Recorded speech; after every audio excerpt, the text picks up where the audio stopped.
It's always a sad thing when a car is discontinued, you know? Even when it's a bad car, because it removes forever the possibility of that car ever improving through subsequent revisions across generations. But sometimes it's sad for other reasons.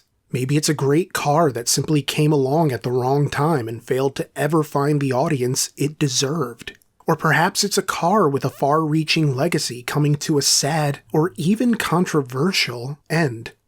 But then, discontinuations aren't always sad. Sometimes a car is discontinued and you simply know it's just for a limited time. And it'll boomerang back around once the executives want to reach back into the nostalgia tin or slap an electric motor on something with a heritage. But we can never know that for sure. So today, we say goodbye to the cars that are being discontinued. Now, they may get a 2024 model year, but production has come to a wrap in calendar year 2023.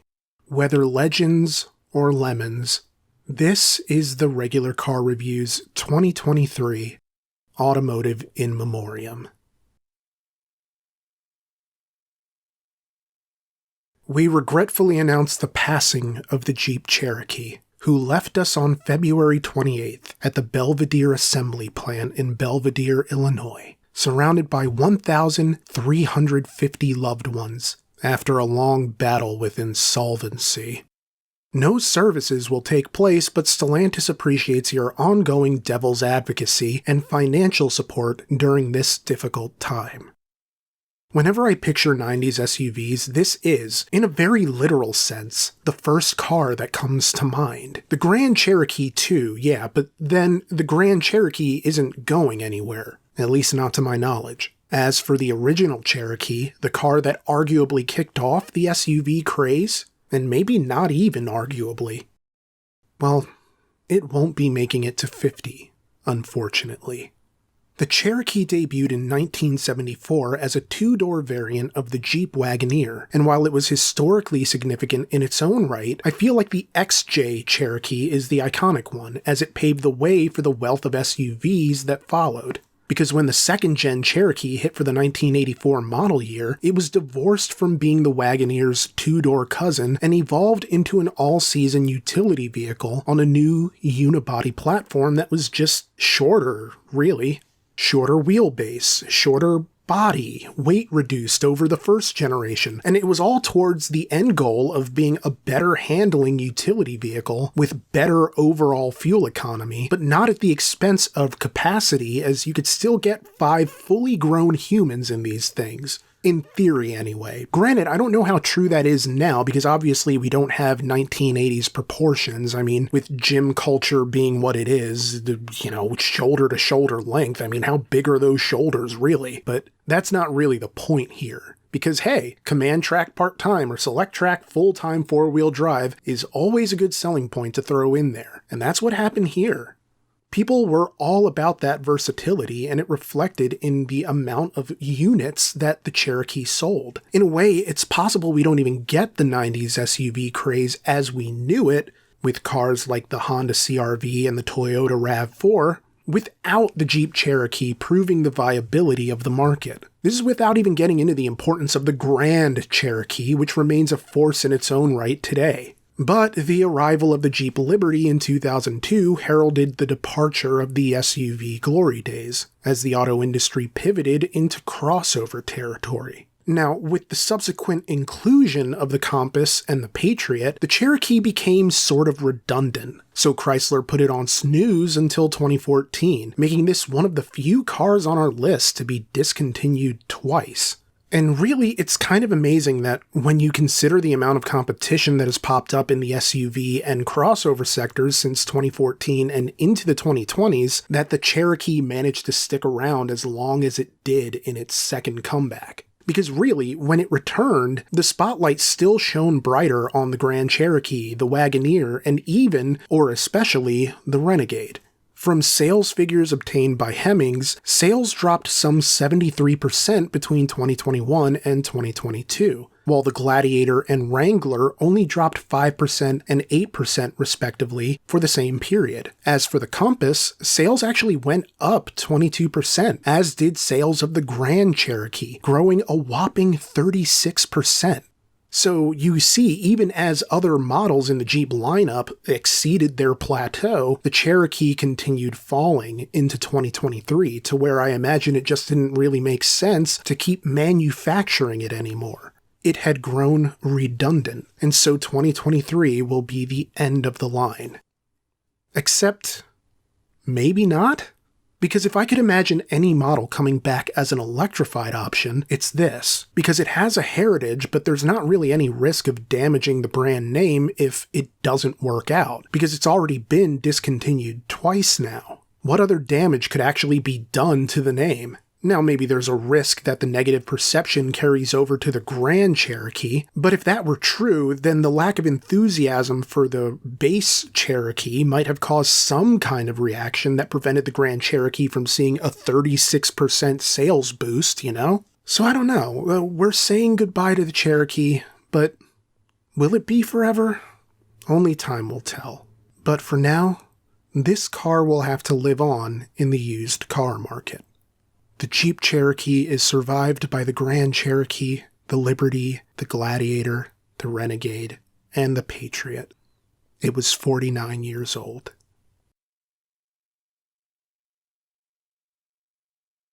When we think of exceptional German engineering, I don't imagine the first thing that comes to mind is a subsidiary of Volkswagen. And yet, ever since it debuted at various international auto shows, starting at Frankfurt in 1995, the Audi TT has proven to be a valuable tool for displaying the evolution of German automotive engineering. And so it is, with great sadness, that we announce the Audi TT's celebration of life, as the sports car took its final trip off of a production line on November 10th, 2023 in the Audi plant in Győr, Hungary. In lieu of flowers, we invite you to make a donation to your local car community.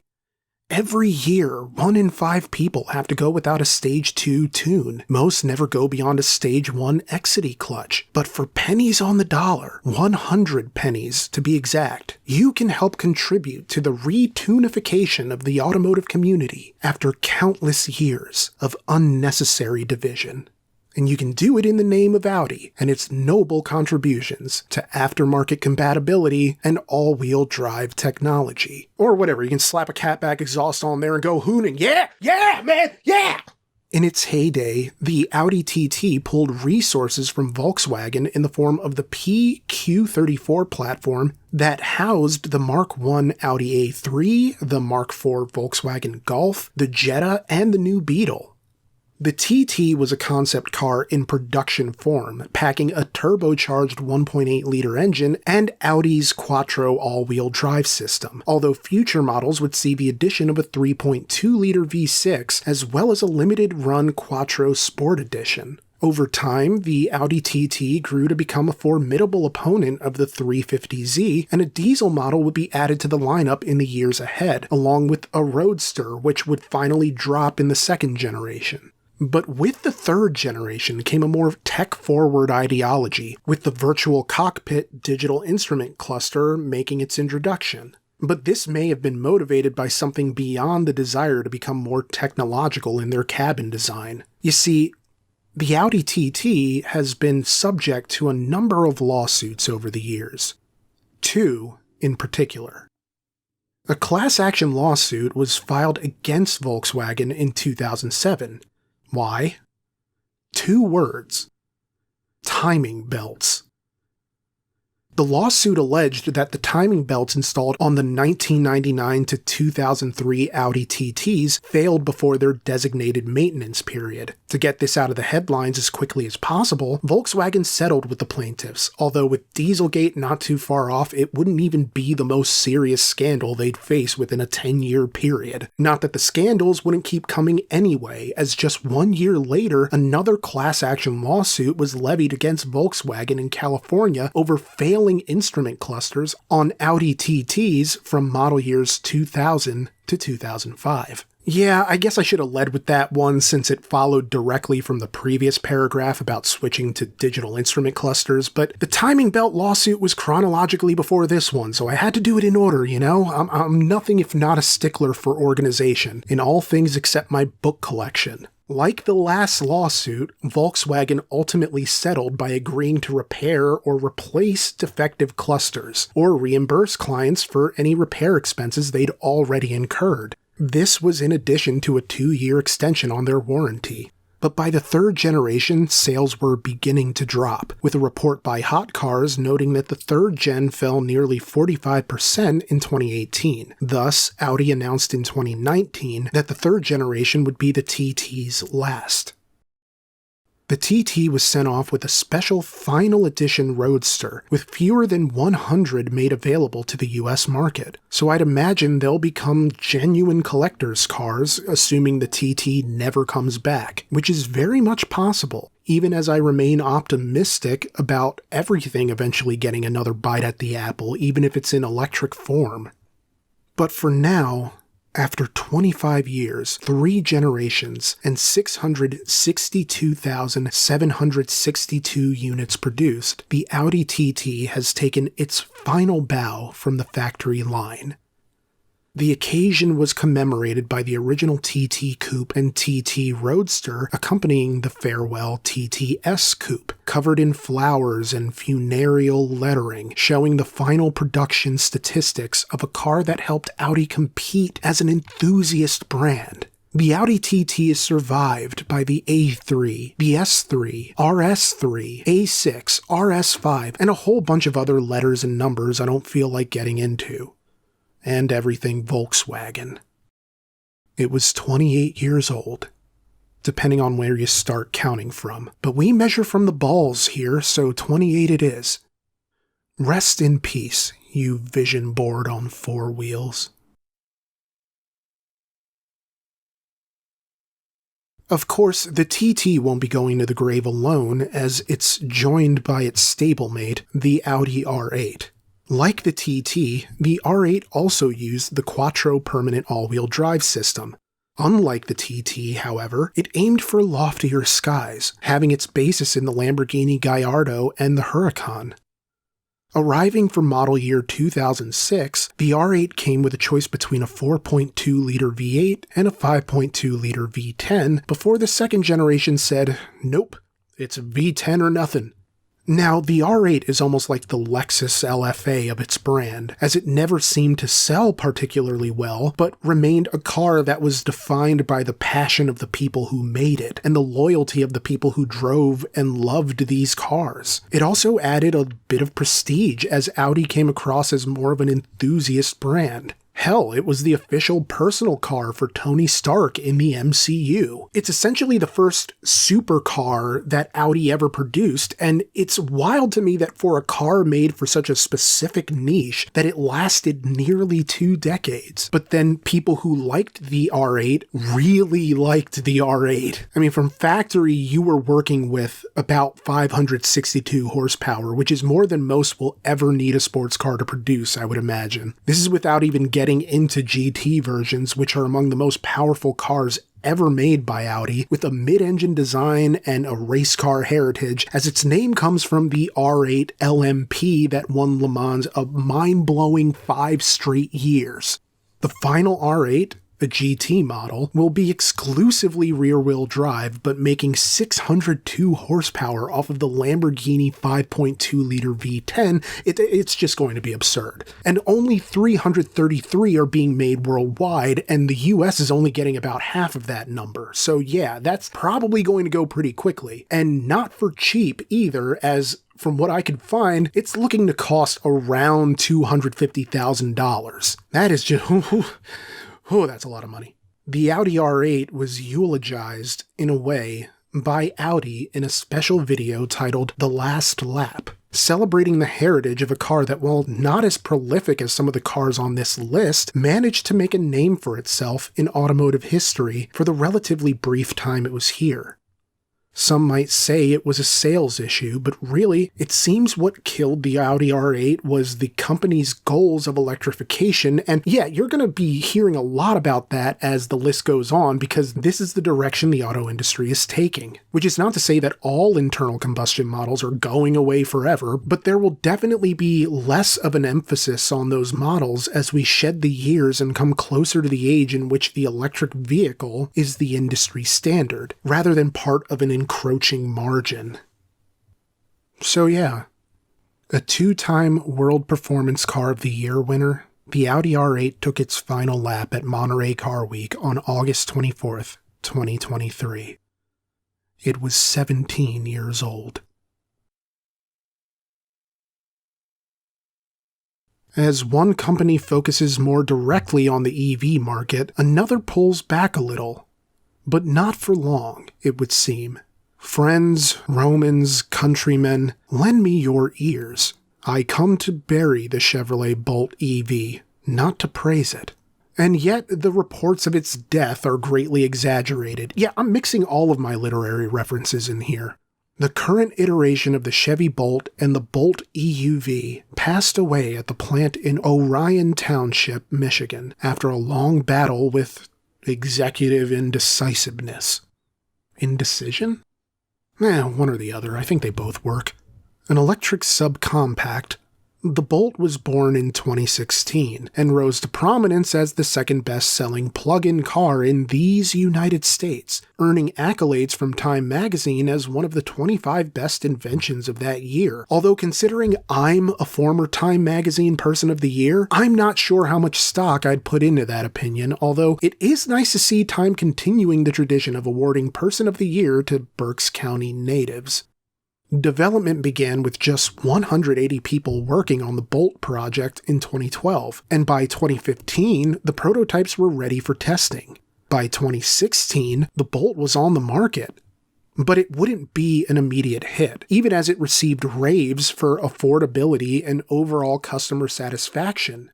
Yes, sales were good, but the break-even point for GM required selling a ton of these things. And even then, as Bloomberg News would report, GM was expected to lose somewhere between $8,000 and $9,000 on every Bolt sold.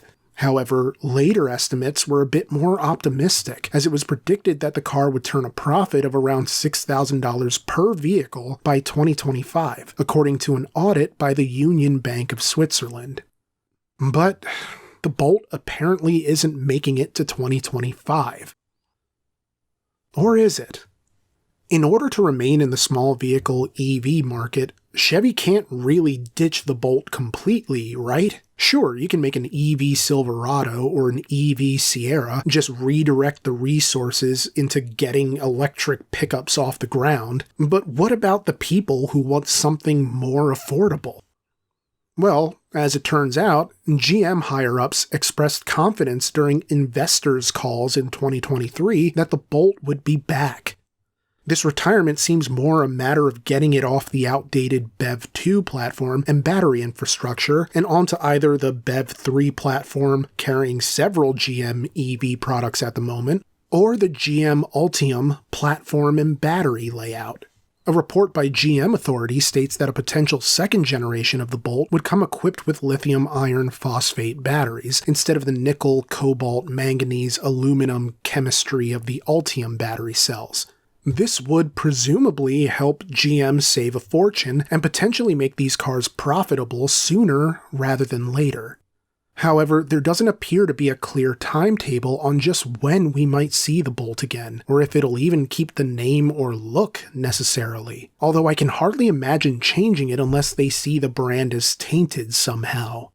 But like the Cherokee, I could easily see the Bolt coming back, same as it ever was, with a new sheen and some nicer features just in time for a market that's more receptive. Because why not, you know? It's not this incredible car, but I could see how it would fit in the marketplace, with a few upgrades and maybe some more, persistent marketing, throwing it out there more. I mean, that's kind of a generalization, though. I mean, I don't really have specifics on what they could do, but this departure feels like the escalation of the EV market to a place where something like the Chevy Bolt can't really compete anymore. At least not in its current form. Something has to change. And maybe it's just the platform and the battery chemistry. Maybe that's the only thing that really needs to be different, and it will fundamentally change the car in a significant way. But those changes feel like a long way off in an electric vehicle landscape that's always changing and always evolving. Change that's happening at a faster pace than I think a lot of people would have anticipated, even if it's not as fast as some others would want it to be. The Chevy Bolt is survived by the Equinox EV, the Silverado EV, the Cadillac Celestiq, which I'm just hearing about for the first time today, and the Cadillac Lyriq, among other baffling electric models like the EV Hummer. The Chevy Bolt was 7 years old. Man, that makes it sound sadder. Why'd I have to say that? Today, we come together to mourn the Chrysler 300, who passed peacefully after a long battle for attention from Senpai Stellantis.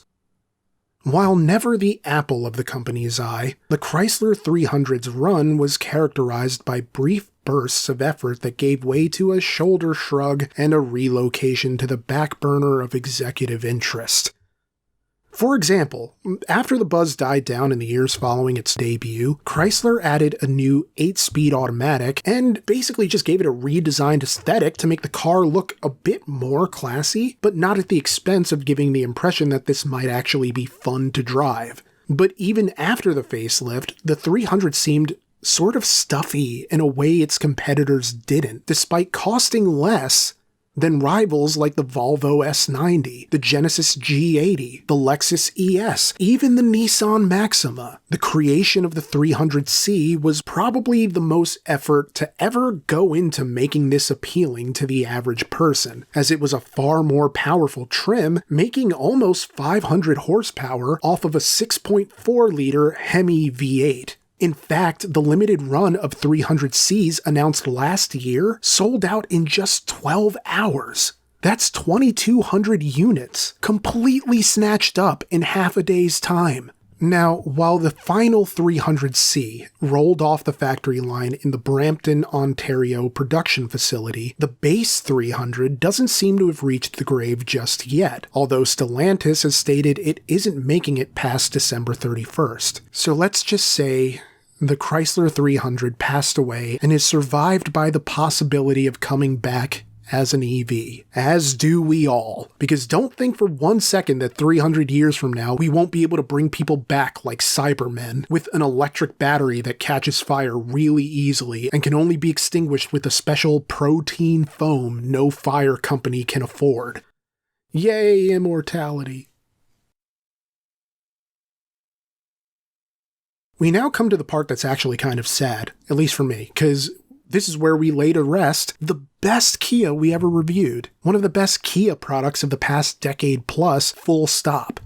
It was basically a Hyundai Genesis, but cooler, using a shortened version of the car's platform and giving drivers a choice between a pair of turbocharged engines, a 2-liter 4-cylinder or a 3.3-liter twin-turbo V6. The Stinger was a stab at shaping an identity for Kia. This is more or less borne out by legendary automotive designer Peter Schreier, who is Kia's head of design, indicating in a 2010 interview with Drive that Kia had a, quote, neutral image, end quote, with no meaningful way to distinguish whether it was Korean or Japanese. He would add that, quote, it's very important that you are able to recognize a Kia at first sight, end quote. Naturally, if anyone could design a car to turn heads, it'd be Schreier, as he was one of the men responsible for another departed entry on our list, the Audi TT, for which he was lauded as having created one of the most influential automotive designs in recent time in a 2006 edition of Car Design News. His goal was to craft an instantly recognizable grille that could be transferred across Kia models to create a uniformity of identity, so people would see a Kia and know it was a Kia. It was a design transferred to the Stinger, which had its roots in Schreier's Kia GT concept car from the 2011 Frankfurt Motor Show. The same motor show where the Audi TT made its debut in the mid-90s. The Stinger would be a sporty sedan with the spirit of something even more aggressive underneath the sheen. But the Kia Stinger didn't catch on at a level to justify its continued production, presumably. And so the Kia Stinger passes peacefully into the night after a long battle with Kia's public perception. Because it felt like no matter how good of a sports sedan the Stinger was, or how much cheaper it was than rivals like the BMW 440i Grand Coupe M Sport or the Mercedes-AMG C43, it was hard to overcome the brand loyalty and prestige of either of those rivals. In a way, Kia has spent so much of its life being overlooked and viewed as a brand filled with inexpensive, unreliable, uninspired cars that became reality to the public. I mean, you almost couldn't mention any Kia online without somebody bringing up a comparable car that could have been had for, if not a cheaper price, then a more justifiable one, because you'd be getting something more reliable with better resale value. Today, one could argue that the quality of a Kia outpaces its public perception, and that the consumer market just hasn't caught up with the improvement in their output yet. But then, this assumes that everything Kia puts out is great, and that's not necessarily true. What is true is that a lot of what Kia puts out is more successful than the Stinger. For example, The Drive reported that Kia sold some 12,556 Stingers in the United States in 2021, which is actually a higher number than I was anticipating. However, for the same sales period, the company sold close to 6 times as many Kia Tellurides, and I have a hard time believing the Telluride is a better car, only that it appeals to a larger demographic in ways the Stinger just doesn't. While it is true that the Stingers built in 2023 for the 2024 model year will be the last, it's at least getting a final limited run tribute edition that will make 368 horsepower and 376 pound-feet of torque off of a 3.3-liter twin-turbo V6 with just 1,000 models being built and fewer than half coming to the US. Will Kia ever be able to overcome the reputation deficit they've faced since the 90s, even when producing relative gems like this? Or is it wasted elbow grease in the automotive marketplace? As Kia's UK chairman Paul Philpott said of the car's demise, the Stinger, quote, had a transformative effect on how people saw Kia, end quote. For a time, Kia was more than just that company that you could safely rag on without anyone objecting to it and standing up on Kia's behalf. So it's sad to see another affordable sports car, well, relative to other options, fall by the wayside. But perhaps the death of the Stinger is a way for Kia to refine the concept and take another run at it in the future. I'll hold out that fool's hope anyway. As Nobel laureate Rabindranath Tagore once said, a death is not the extinguishing of a light, but the putting out of the lamp because the dawn has come. The Mazda CX-9 is no more. The venerable 3-row SUV succumbed to its lifelong battle with planned obsolescence, as Mazda makes way for the CX-90, an SUV intended to supplant its forebear with an entirely new platform and powertrain, while leaving many to wonder whether there is any meaningful difference in the new offering, or if we're just slapping a new hat on Malibu Stacy. Man, that's actually kind of overused, I think. Okay, let's see, This leaves many to wonder if there is any meaningful difference in the new offering, or if this is just the automotive equivalent of the goth kid in school suddenly demanding everybody call him Aurelius. Come on, Travis, nobody's actually gonna remember that. If you want to change, fine, just go by your middle name like a normal outcast. Speaking of outcasts, the CX-9 has been around since 2007. Hell, the first generation even had a Ford V6. In fact, for all intents and purposes, this was basically a Ford Edge, as the two cars shared platforms at one point before the CX-9 switched to Skyactiv. So it's sort of fitting that they go out together. Oddly, this is one of the few cars to be discontinued despite sales actually going up in the year of its death, as Car and Driver reported that 2023 sales saw a 7% increase as of their report's July 5th publishing date.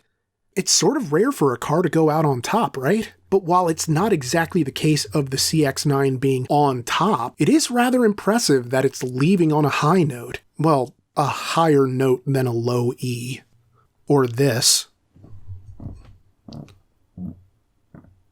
I really thought that would be audible. The Mazda CX-9 is survived by the CX-90, who will continue the family tradition of making people wonder how much of a Ford any given Mazda is, and how much that actually matters. After 42 years, we commit the Nissan Maxima to the cold, unforgiving earth. Ashes to ashes, so on and so forth. Perhaps it's cynicism derived from every cause of death being more or less the same, but according to a Nissan spokesperson interviewed by USA Today back in July, the Maxima is being shelved so the company can dedicate their energy to, you guessed it, Frank Stallone, to electric vehicles. It's electric vehicles. And look, I get it. The entire industry is heading in that direction, but this was also among the poorer selling Nissan models, as it was outshone by the Altima, the Sentra, the Kicks, the Rogue, the Murano. In the first quarter of 2023, this was struggling to post Nissan Versa numbers and was neck and neck with the Leaf. The Leaf! It's a sad end for a car whose heritage dates back to the Datsun days, as the Datsun 810 Maxima was offered as an upmarket alternative to the Altima, and it proved to be popular enough to stick around for over 4 decades. It was a full-size sedan from a foreign automaker, and it was among the very first to offer an adaptive suspension. The car also went through more facelifts than an evening news anchor, showing the car's willingness to continually change and prevent stagnation even as it continued running on V6 engines for the duration of its life, outside of a random 4-cylinder China got. But you could set your watch to the dependable familiarity of a Maxima, because it never seemed to put on airs even as it aimed to be the better man's Altima. It has struggled, yes, but it's been something of a noble struggle, competing in a market with no real room for it anymore. Now, I'm not exactly going to mourn the Maxima, but I will say that I don't think full-size sedans need to go away entirely. The de facto sentiment is to just transfer your loyalty to an SUV, but there's a place for someone who wants more than a Sentra but less than a Rogue. For as much as I dislike the Altima and the Sentra, I can honestly say those are the only 2 Nissan products I really feel that way about. From its operation to its appearance, even down to the behavior of the people who drive them, the Maxima is largely inoffensive in my experience. Granted, the point of this essay is not to review anything, but just to provide an overview, and to eulogize in equal measure. So I'll say this. While the Maxima may not rise to the level of prominence significant enough for its death to earn your tears, it doesn't really deserve scorn either. Rest in peace, Max. Another example of cars that have now died twice, the Charger and Challenger get asterisks next to their obituaries, as this is the farewell for the gasoline-powered versions.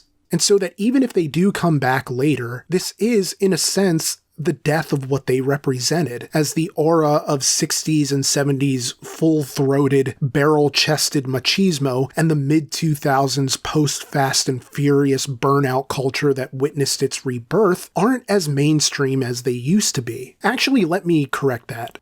It's not mainstream in a way that makes corporations see dollar signs. It's mainstream in car communities that appreciate a high-output Hemi V8 and getting neck in the janitor's closet at a PTA conference. But hey, by any metric, these are significant vehicles from an historical standpoint. The Charger is a muscle car icon, one of the first on the scene. Its conception actually dates all the way back to 1946, where the idea sort of gestated for 20 years before bursting onto the market, taking inspiration from the Coronet in its first generation, but carving out its own path with V8 power and a design that was like a fastback on steroids. It went through any number of evolutions, from a 3-door coupe to a hatchback, before being discontinued in 1987. But the Charger would be back for 2006 with 4 doors and a more retro styling and significant power upgrades. And to the credit of Stellantis, their marketing with the Hellcat models have made it so that the company didn't really need to rely on the Charger name or heritage to sell cars.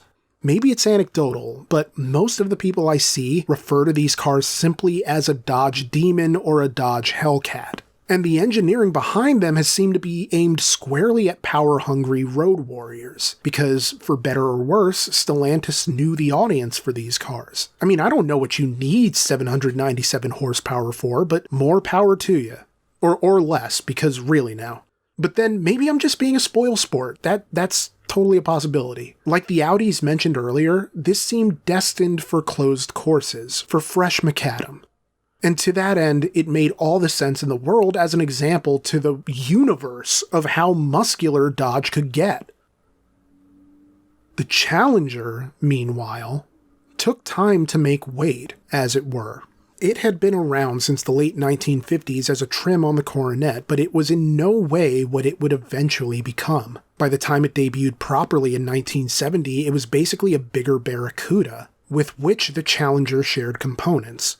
Or rather, it was a bigger Cougar, as the Challenger gave off that aura of a modded stock car, with its Hemi V8 making north of 400 horsepower from factory in the early 70s, even as the oil crisis took shape around it.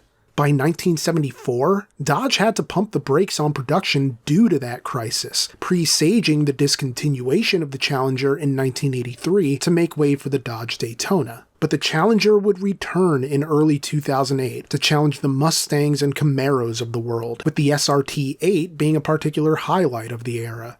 Like the Charger, the Challenger would use some of the components of a Mercedes-Benz E-Class upon its resurrection. Also, like the Charger, the Challenger would find new life with the Hellcat motor into the 2010s and beyond. But as Dodge has confirmed, production is set to end in just a few days on December 31st.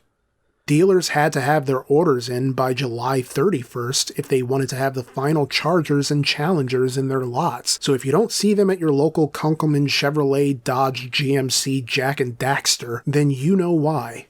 But the classic duo won't leave without fanfare, as both cars will be getting several limited edition last call models, like the Challenger SRT Demon 170, utilizing the 1,025 horsepower production Hemi engine, which Dodge claims makes it, quote, the fastest vehicle ever produced in the brand's 100-year history, end quote. Or you could have the 800 horsepower Dodge Charger King Daytona Special, a tribute to the 1969 drag racing icon of the same name. But what are these cars being replaced with? Well, I mentioned earlier that this might not actually be the end, and Dodge more or less confirmed this when they showed off the electric Charger concept, utilizing the STLA large vehicle architecture that is a key to Stellantis' future electrification efforts. You'll get options with numerical designations based on its kilowatt power, like the entry-level Charger 340 or the mid-range Charger 440. We'll also go barreling down into the games-as-service transformation of the auto industry, as Dodge will allegedly be offering over-the-air updates for increased power once the charge goes through on the Discover card, because I guess it's only fitting that the successor to the Demon is what welcomes us to hell. But regardless of what their successors go on to do, the Dodge Charger and the Dodge Challenger will remain legendary for all the same reasons as the Camaro, which also supposedly died this year, but which I'm not technically counting because production doesn't actually end this year from what I could find. For better or worse, the demise of the Charger and Challenger in its internal combustion form calls to mind David Bowie's thoughts on death in a 1976 interview with Playboy. Quote, I have now decided that my death should be very precious. I really want to use it. I'd like my death to be as interesting as my life has been, and will be. End quote. Say what you will about the direction Stellantis is taking the nameplate, but if nothing else, it's interesting in a way that's almost worthy of what it's replacing, even if it sounds mildly sacrilegious to say so. Rest in peace, Charger. Goodbye, Challenger. May you burn rubber and cut off grandmas in the great beyond. And so we come to the end of our In Memoriam. Like the Oscars, I'm sure I'll have missed some, but we'll be closing with an In Memoriam montage, so stick around for that. Maybe your favorite is in there. Ultimately, certain cars will be remembered forever, whether we point them out or not, whether they were ever truly all that special or not, whether they were ever all that good or not. Because every car, regardless of how long it was in production, has somebody out there who treasures it. Even as we say goodbye to these cars, both venerated and overlooked, overhyped or underrated, overpriced or undervalued, we remember the places they came from and the paths they lay for the future ahead. So join me one last time in bidding farewell to these blocks in the continually collapsing and reorganizing Jenga tower of automotive history.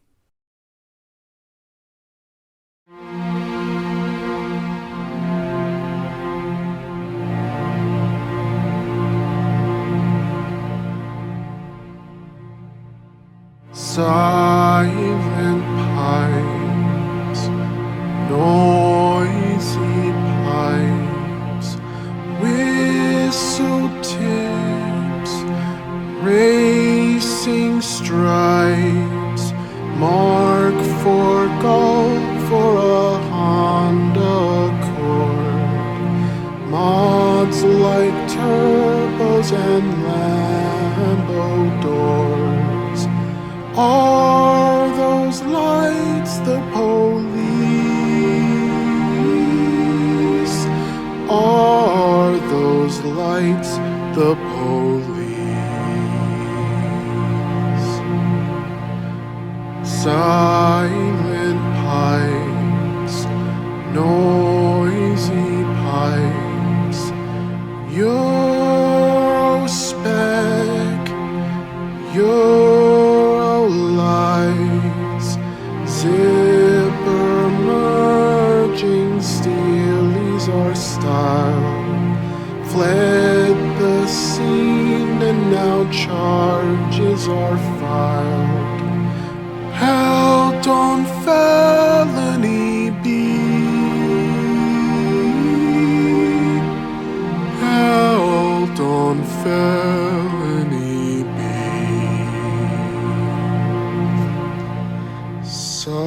Silent pipes, noisy pipes, wallets weep at the side, still